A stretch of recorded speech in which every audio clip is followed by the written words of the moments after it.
జమ్మూ కాశ్మీర్లోని పహల్గాంలో ఉగ్రవాదులు చేసిన దాడికి ప్రతీకారంగా భారత ప్రభుత్వ ఆదేశాలను అనుసరించి ఆర్మీ జవాన్లు చేసిన ఆపరేషన్ సింధూర్ కార్యక్రమానికి మద్దతుగా సంగారెడ్డి బార్ అసోసియేషన్ ఆధ్వర్యంలో బుధవారం సంఘీభావ ర్యాలీ నిర్వహించారు.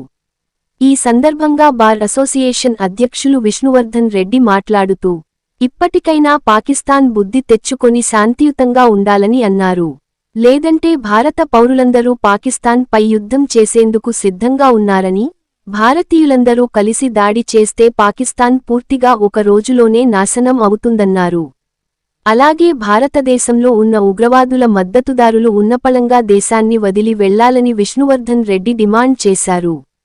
ఈ కార్యక్రమంలో బారసోసియేషన్ ప్రధాన కార్యదర్శి మహేష్, కార్యవర్గ సభ్యులు బుచ్చయ్య, సుభాష్ చందర్, మాణిక్ రెడ్డి, దత్తాత్రితో పాటు సీనియర్ న్యాయవాదులు మరియు సంగారెడ్డి బార్ అసోసియేషన్ సభ్యులు పాల్గొన్నారు.